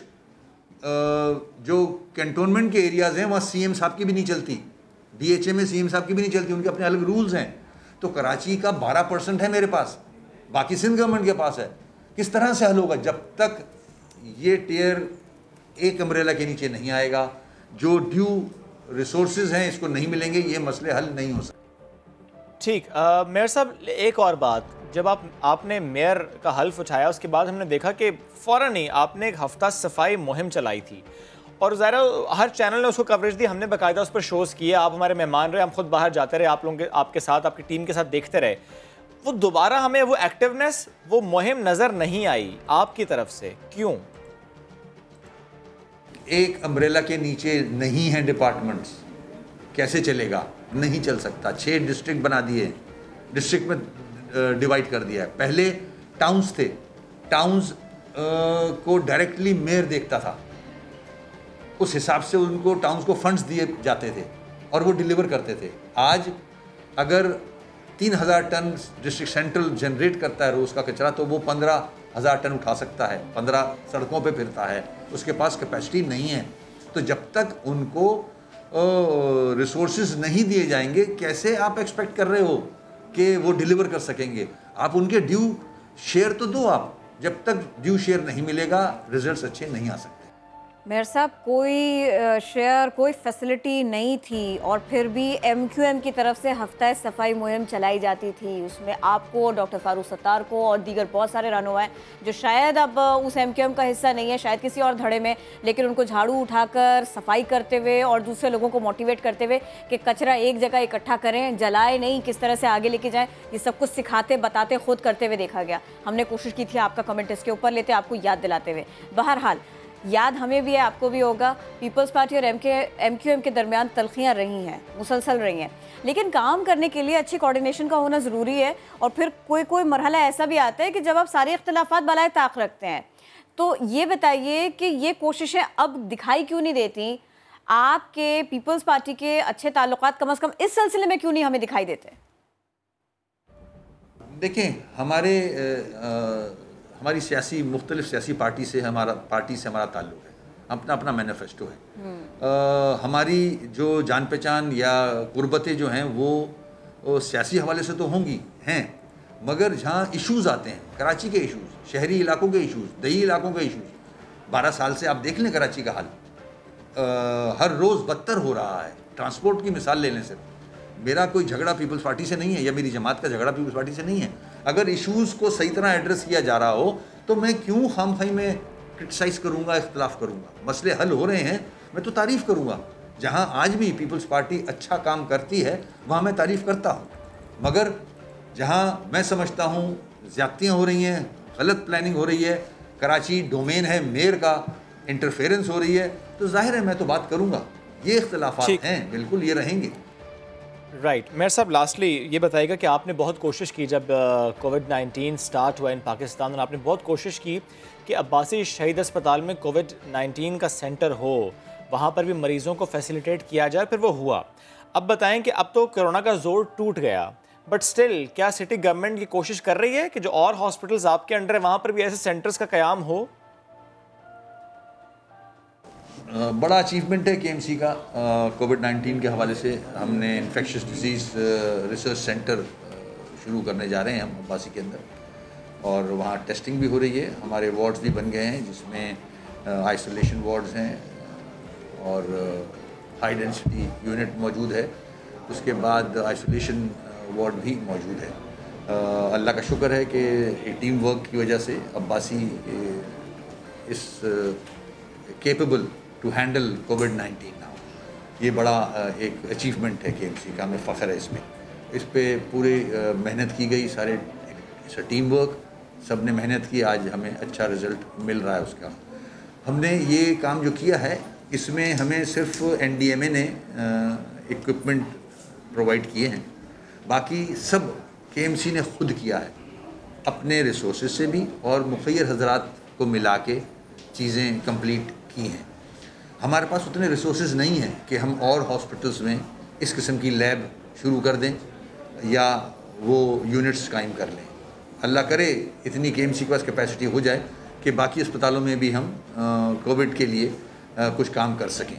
मैं रिक्वेस्ट करूँगा एनडीएमए से कि हमें दूसरे हॉस्पिटल्स के लिए भी कोई आइसोलेशन वार्ड या आईसीयू वार्ड्स यूनिट्स खोलने के लिए हमें अगर हेल्प करेंगे तो KMC is ready for that. और फैसिलिटेट करेंगे तो आप और काम करेंगे। बेहद शुक्रिया। वसीम अख्तर साथ मौजूद थे। आप जिस तरह हमने आगाज़ में भी कहा, कराची बहुत बड़ा शहर, सबसे बड़ा शहर पाकिस्तान का, और जैसा मेयर साहब ने भी कहा, 6 डिस्ट्रिक्ट्स हैं। जब 6 डिस्ट्रिक्ट्स हों, इतना बड़ा शहर है, फिर टाउन्स और मामलात के कौन सा महकमा किसके अंडर, कौन सा काम किसने करना है, कोऑर्डिनेशन के बगैर तो काम हो नहीं पाएगा। बिल्कुल नहीं हो पाएगा। लेकिन मसला ये है कि जिन मसाइल से कराची गुजर रहा है वो कोई नए मसाइल नहीं हैं, वो पुराने मसाइल हैं। तो जनाब बुस्तीदा सिस्टम को दूर भगाना होगा, अदरवाइज़ हम ख़तरात में घिरते रहेंगे, मसाइल में घिरते रहेंगे। अब हम एक और बड़े शहर की बात करते हैं जहाँ तरक्की हुई मिसाली, लेकिन कुछ मसाइल ऐसे हैं कि जो वहीं के वहीं खड़े हुए हैं, धरे हुए हैं। लाहौर में खस्ता हाल इमारतें, ये मामला देख लीजिए। इनको ढाने के लिए इनकी तामीर तो क्या ही होती, सब कुछ जहाँ था जैसा था वहीं का वहीं रुका हुआ है। मुख्तलिफ गलियाँ ऐसी हैं जहाँ कई मकानात हैं और ये इंतहाई खस्ता हाल है। पुरानी मखदूश इमारतें, जैसे ही बरसात आती है मकीनों के लिए खतरात अपने साथ लाती है। और किरण, हमने देखा है माजी में लाहौर की अगर हम बात करें तो बारिशों के दौरान कई हादसात वहाँ पर पेश आ चुके हैं। तो मखदूश इमारतें और इनसे मुतालिक जो काम होना चाहिए वो काम कितना हुआ और कितना काम ज़रूरी है, इस पर आज हम बात करेंगे। लेकिन पहले इन मखदूश इमारतों की एक झलक, यानी अगर मैं बात करूँ कि अंदरून शहर की ये झलक है तो गलत नहीं होगा। अंदरून शहर मखदूश इमारतें गलियों में वो क्या मंजरनामा दिखाती हैं, कितना बड़ा ख़तरा है उस शहर के लिए, शहर में बसने वालों के लिए, ज़रा देखिए।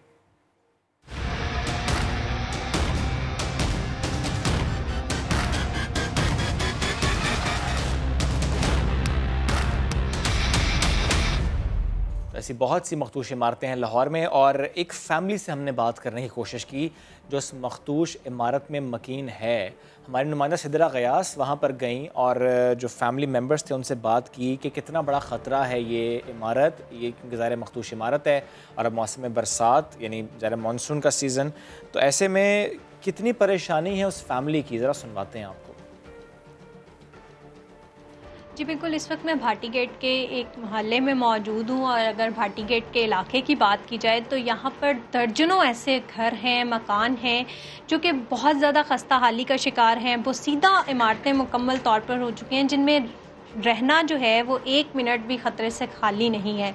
इस वक्त मैं जिस घर में मौजूद हूँ, अगर आप इसको देखें तो यहाँ पर छत को सपोर्ट देने के लिए जगह जगह जो है वो यहाँ पर लकड़ी के ये वाले से इन्होंने लगाए हुए हैं जिसके साथ छत को सपोर्ट दी जा रही है। बहुत ज़्यादा खस्ता हाल है इस घर का। दीवारें जो हैं वो मुकम्मल तौर पर ख़राब हुई हुई हैं। किसी भी लम्हे, क्योंकि आजकल वैसे बरसात का मौसम है और ये ज़मीन बोस भी खुदा ना खास्ता अगर इमारत हो तो यहाँ पर जितने रहने वाले मकीन हैं उनको बहुत ज़्यादा जो है वो नुकसान भी होगा। इसी तरह अगर आप ये अंदर वाला कमरा देखें तो यहाँ पर भी टूटी फूटी चीज़ें जो हैं वो बुरी तरह से आपको नज़र आएंगी। यहाँ पर यहाँ पर भी इन्होंने छत को सपोर्ट दी हुई है और फिर भी ये लोग इन्हीं छतों की सपोर्ट के साथ यहाँ पर नीचे रह भी रहे हैं।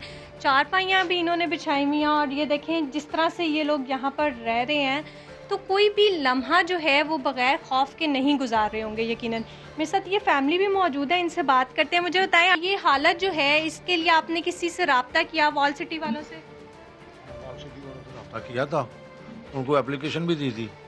उन्होंने बोला था हमारे पास अभी बजट नहीं है, बजट आएगा तो हम बना देंगे। हम रोज़ बहुत मरतबा गए हैं उधर, वो कह रहे हैं अभी बजट ही नहीं आ रहा। फिर अभी थोड़ा अर्सा हुआ तो फिर गए हैं, वो कह रहे हैं बजट आया था, ये कोरोना की वजह से बजट कहीं और लग गया, अभी हमारे पास बजट नहीं है। तो नाले ये है कि मतलब कि ये हम लोग ना नहीं बना सकते। अगर आपके हो ना लकड़ी की छतें, वो हम बना सकते हैं, वो हमें इजाज़त है। ये लेंटर वाले घर हैं जो पुराने, ये हम नहीं बनाते। उन्होंने जवाब दे दिया था ये अपनी मदद आप ही करें। तो हम लोग फारग बैठे हुए हैं, कारोबार है कोई नहीं। जो थोड़ा बहुत कारोबार था, पैसे थे वो ख़त्म हो गए, घर बैठ के खा गए, तो अब कहाँ से करें? हमारे पास तो इतने किराए के लिए भी पैसे नहीं कि हम बाहर जाकर मकान किराए पे ले लें। ये हम ऐसे गुजारा कर रहे हैं, मौत के मुंह में बैठे। अच्छा आंटी, आप मुझे बताइएगा किस तरह आप यहाँ पर बैठकर कुरान पाक भी पढ़ती हैं, सारे काम करती हैं, सोते भी हैं, तो कितना डर और खौफ जो है वो आपको हर वक्त तारी रहता है? बहुत ज़्यादा डर और खौफ रहता है। ये कुछ दिन पहले मेरे बेटे ने यहाँ सांप, बहुत बड़ा 3 गज लंबा सांप निकला है और वो सांप मारा है। तो फिर हमने अल्लाह से बोला कि अल्लाह ताला आपकी मदद ज़्यादा बड़ी है, आप बहुत ज़्यादा मदद करने वाले। जी बिल्कुल, आपने इनकी हालत सुनी कि बहुत ज़्यादा मजबूर हैं और वो उनका यही कहना है कि कमाने वाला भी कोई नहीं है। इनकी 3 बेटियां ही हैं और बहुत मुश्किल से जो है वो गुज़र बसर हो रहा है। जबकि जब इन्होंने वॉल सिटी से रब्ता किया तो वॉल सिटी के मुताबिक जो मकान पहले से लेंटर में बने हुए हैं, उनमें लकड़ी की छतें नहीं हैं, उनको वो रेनोवेट, उनके मुताबिक वो उन लोगों को घर रेनोवेट नहीं करवा के देंगे। जो घर पुराने लकड़ी के बने हुए हैं उनके लिए वो किसी हद तक तो रेनोवेट कर रहे हैं, लेकिन अभी उनके मुताबिक ये कहना है कि उनके पास बजट मौजूद नहीं है, इसलिए जो है वो यहाँ पर कोई काम नहीं करवाएंगे। और उन्होंने इनको साफ इनकार किया कि आप अपनी मदद, आपके तहत जो है वो अपना घर दोबारा से असर नौ तामीर करें। लेकिन आपने सुना कि कितनी उनके जो है वो हालात ख़राब हैं और बात करते हुए भी वो खातून बिल्कुल आप दीदा हो गई हैं कि हमारे पास कोई और चारा नहीं है। गवर्नमेंट से हम लोग जो है वो मदद की दरख्वास्त बार बार कर चुके हैं, लेकिन कोई भी उनकी सुनवाई जो है वो नहीं सुन पा रहा, कोई भी उनको सुनने वाला नहीं है। बहुत ज़्यादा बुरे हालात में वो यहाँ पर मौजूद हैं और फिर भी रब से इस बात का जो है वो दुआ मांगते हैं कि कोई अल्लाह ताला उनके लिए वसीला बना दे और उनका घर जो है वो एटलीस्ट इस काबिल हो सके कि वो ज़िंदगी के इस हिस्से में 2 वक्त की रोटी जो है वो छत के साए में रहते हुए अच्छे तरह से जो है वो अपने यहाँ पर गुजर बसर कर सकें। जी सिद्रा, बहुत शुक्रिया, आप इस सिलसिले में हमारे साथ में हमें अपडेट कर रही थी, एक फैमिली के बारे में आप बता रही थी। अब इस मामले में तातुल है तो वो बजट्स की वजह से है, लेकिन क्या ऐसा पहली बार हो रहा है और इसका तदारुक कैसे होगा? वो लोग जो इतनी मखदूश इमारतों में रह रहे हैं वो अल्लाह से दुआएं मांग रहे हैं कि हमारी ज़िंदगी बच जाए, ये बारिश ख़त्म हो जाए और हमें चोटें नहीं लगे, हमारी जानें ना जाएं। इस सिलसिले में हो क्या सकता है, हम कोशिश करेंगे इस पर बात करें। Director planning and conservation Najam Saqib हमको ज्वाइन कर रहे हैं। अस्सलाम वालेकुम, welcome to the show. Sir कैसे हैं आप, ये बताइए इन लोगों के लिए कुछ भी नहीं हो सकता? आप लोगों ने कुछ चौक डाउन करके रखा हो, कोई प्लान मुरतब किया हो, कोई प्लान भी कि खुदा ना खास्ता किसी की जान ना जाए? जी देखें, बात यह है कि बजा फरमा रहे हैं कि हम शायद इनसे ज्यादा कंसर्न हैं। थोड़ा सा मैं आपको ब्रीफ वॉल सिटी के मुताबिक बताना पसंद करूंगा स्टेज के ऊपर कि यहाँ पे वॉल सिटी के अंदर 22,000 प्रॉपर्टीज हैं। उन 22,000 प्रॉपर्टीज का हमारा डेली सर्वे हो रहा होता है और हम लोगों को गाहे बगाहे इन्फॉर्म कर रहे होते हैं कि हमारे हिसाब से आपकी बिल्डिंग में या ये आपकी बिल्डिंग रिपेयर करवाना मांगती है स्टेज के ऊपर, और हम उनको नोटिस भी साथ साथ सर्व करते हैं। इसमें से तकरीबन जो 1,000 प्रॉपर्टीज को हमने डैशबोर्ड के ऊपर जो कमिश्नर के साथ लिंक्ड है उसके ऊपर हम लोगों ने किया हुआ है। इनमें से 674 वो प्रॉपर्टीज हैं जो रिपेयरेबल हैं, जो रिपेयर होनी चाहिए, और लोगों को हमने कहा है कि भाई आप खुद रिपेयर करें। देखें जैसे बाकी सोसाइटीज एरियाज होते हैं, जैसे कराची में भी हैं, लाहौर में भी हैं, LDA है, KDA है, इसमें जो हाउसेज होते हैं उसकी रिपेयर मालिक का अपनी जिम्मेदारी होती है। अगर आप एक हद तक रिपेयर घरों को नहीं करेंगे तो अल्टीमेटली वो मखदूश हो जाएंगे और फिर उसके बाद वो गिर जाते हैं। यही हम गाहे बगाहे लोगों को इन्फॉर्म करके अपनी प्रॉपर्टीज को मेंटेन रखें ताकि आपकी जिंदगी हमें बहुत अजीज है।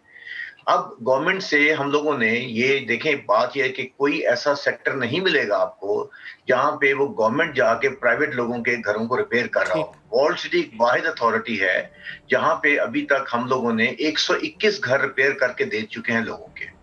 और उसमें बजट की जहां तक बात, ये जो आप इंटरव्यू कर रहे थे उसमें बात की है, तो ये खाली सेक्टर वॉल सिटी के साथ नहीं था। ये कोविड की वजह से जो तमाम बजट से गवर्नमेंट के वो तमाम हेल्थ सेक्टर में डाइवर्ट कर दिए गए और हमारे कई ऑनगोइंग प्रोजेक्ट्स में भी पैसे हमारे पास नहीं मिल पाए हमें। अभी भी हमने अगले साल के लिए भी PC1 बना दिया है। क्या प्राइवेट सेक्टर जो लोग रह रहे हैं उनकी भी कुछ जिम्मेदारी मेरे ख्याल महसूस होनी चाहिए। सर लेकिन जो 121 घर आप लोगों ने रिपेयर किए आखिर वो भी तो किए हैं। वो मैं जाहिर कह रहा हूँ उनमें से लोगों की अपनी कंट्रीब्यूशन भी आई उसके अंदर। कुछ लोगों ने अपने कुछ यानी सर बाय लॉ अगर कोई इमारत मखदूश है वो तो एक और मामला, मैं उस पर बाद में जाऊंगा, लेकिन कोई इमारत अगर रिपेयरेबल है, बिकॉज आपने कहा 674 रिपेयरेबल हैं सर, ये सारी की सारी इमारतों को उनके ओनर्स ने खुद ही ठीक करना है, वो हुकूमत की तरफ ना देखेंगे तो गलत करेंगे। बात ये है कि ये बाय लॉ ये चीज जो सी है ये किसी हद तक देखें, लोगों की अपनी कंट्रीब्यूशन होनी चाहिए कि कुछ वो भी तो बीच में अपना हिस्सा डालेंगे। भाई हम ये कर रहे हैं, कोई गवर्नमेंट हमें मदद करे तो गवर्नमेंट को हमें कन्विंस करने में आसानी हो जाती है। कोई एक सवाल हमसे पूछते हैं कि भाई अभी भी है आपकी बात से, आप कह रहे हैं कि आप गवर्नमेंट को कन्विंस करेंगे, जो लोग हैं वो अपना हिस्सा डालें, तो फिर सर यानी वो लोग ये सोच सकते हैं कि गवर्नमेंट करेगी, और सर जो खुद से कर सकेगा वो आपकी तरफ क्यों देखेगा?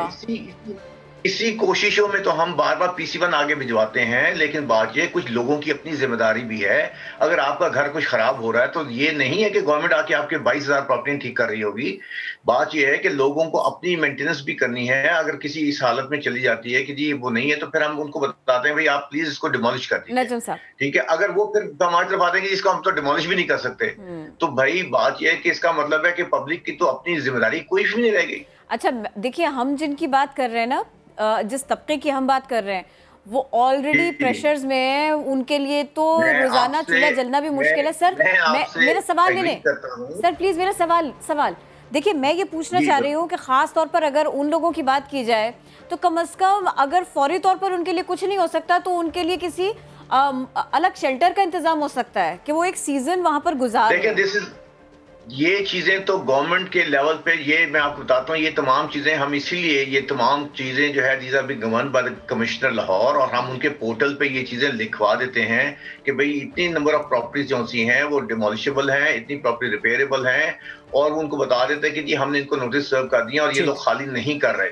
सो then comes the district administration, they are supposed to get those house vacated and provide them whatever NDMA वो जो है पंजाब डिजास्टर मैनेजमेंट के तहत ये पूरे पंजाब का जो पोर्टल है that is connected to commissioner Lahore office. ठीक है, यानी ये इस तरीके से काम होता है, लेकिन ज़ाहिर है इसमें आपने कहा कि कंट्रीब्यूशन है, इसमें एक नेटवर्किंग है। और बहरहाल फिर भी मैं ये बताता हूँ कि वॉल सिटी इसमें पूरी अपनी कोशिश कर रहे होते हैं। We try to basically help them out कि जी आपका ये जो घर है जो हम सर्विस हम करते हैं, हम अगर कोई साहब अपना घर रिपेयर करना चाहते हैं, हमारी technical team available free of cost, हम उनको हेल्प करते हैं कि जी हम ताकि वो कम से कम पैसों में अपना घर रिपेयर कर सके। लेकिन एक जुमले में बता दीजिएगा, ये तो रिपेयरेबल हाउसेस से मुतालिक बात है सर, लेकिन जो मखदूश इमारतें हैं अगर वो गवर्नमेंट उनको डिमोलिश करती है तो फिर वहाँ के मकीनों के लिए कोई वे आउट होता है? गवर्नमेंट उनको सपोर्ट करती है या उस पर भी आप कहेंगे कि नहीं ये भी मकीन खुद करे? गवर्नमेंट जो है वो किसी सूरत भी खुद डिमोलिश नहीं करती। We always request the owner to demolish it and then they have, because होता ये है इसमें एक और आपको मालूम होगा तालाबंदी, वो अपना लॉक करके चले जाते हैं लोग। वी नो वो इसलिए करते हैं कि ज़ाहिर है उनको खतरा होता है कि अगर ये इमारत गिरी तो आसपास के और मकानों पर भी ये मुश्किल आएगी। ठीक है sir, that's how you do the things. बहुत शुक्रिया सर, साथ मौजूद थे आप।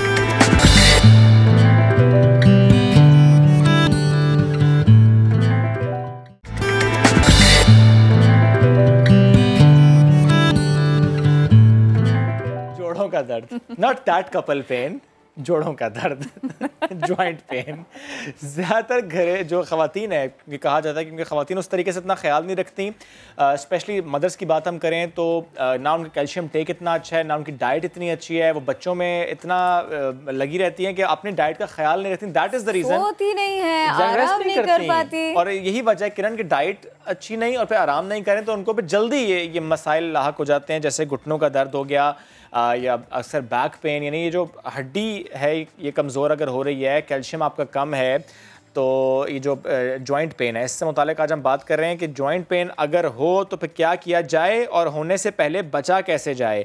हमें ज्वाइन करें doctor Umar Bhatt, orthopaedic surgeon है। आप बेहद शुक्रिया सर आपके वक्त का। सर सबसे पहले बताइएगा कि आजकल हम देख रहे हैं कि जो पहले मामलात अगर 50s में जाके हो रहे थे मर्द और ख़वातीन दोनों को, वो बहुत अर्ली हो गए हैं, वो अब 30s में हो गए हैं। ये रीज़न सिर्फ और सिर्फ डाइट है या कुछ और मामलात भी हैं? अस्सलाम वालेकुम, thank you very much for taking me online. देखें मामलात वैसे ही हैं, ओके, सिर्फ रिकग्निशन का डिफरेंस है। पहले इग्नोरेंस थी,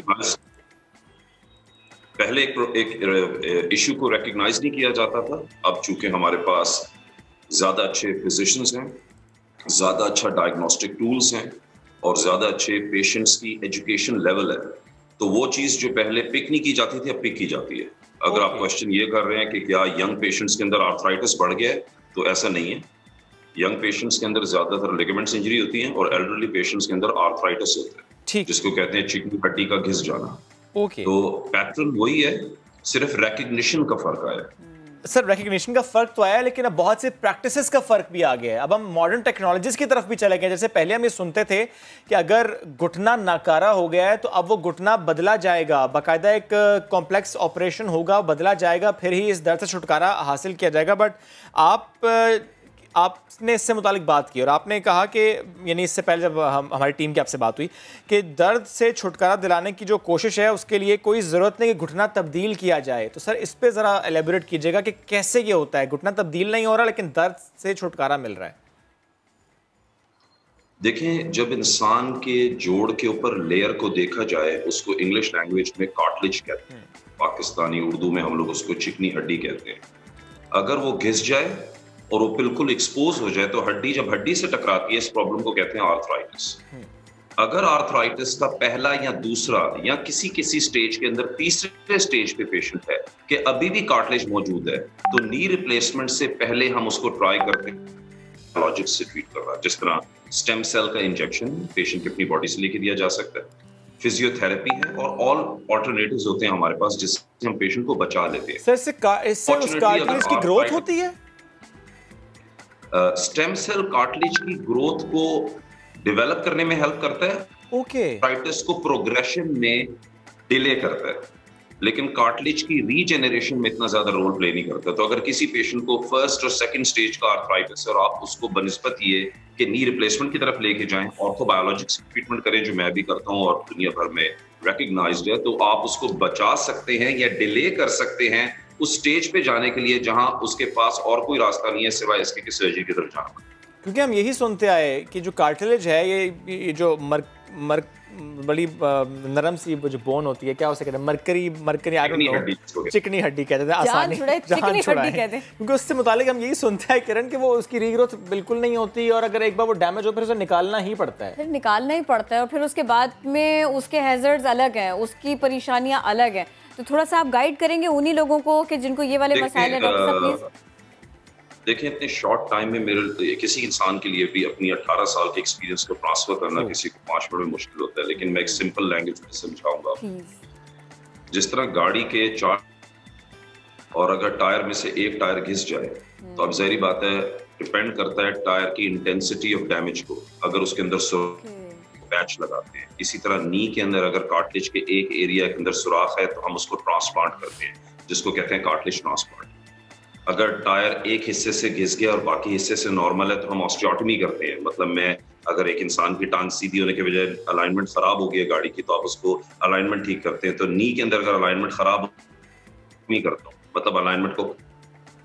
और फाइनली अगर एक इंसान की नी कंप्लीटली तौर पे डैमेज हो गया कि टायर बिल्कुल तबाह हो चुका है, तो मैं उसके पूरे कवर को बदलता हूँ डिपेंडिंग ऑन कवर कितना खराब हुआ है। पिछले 20 साल में पाकिस्तान के अंदर किसी ने अटेम्प्ट नहीं किया था कि पेशेंट का अगर आधा जोड़ खराब हो गया है तो आप उसका आधा जोड़ बदलें, पूरा जोड़ खराब हो गया तो पूरा जोड़ बदलें। जिस तरह रिक्शे के अगर 3 टायर खराब है तो आप तीनों बदलेंगे, 1 टायर खराब है तो 1 बदलेंगे। इस पे किसी ने आज तक वो नहीं की, ऑप्शन पेशेंट को नहीं दिया। अल्हम्दुलिल्लाह 2 साल पहले हम उस टेक्नोलॉजी को ले आए जिसको कहते हैं पार्शियल नी रिप्लेसमेंट, या जोड़ के आधे हिस्से के कवर को बदलना।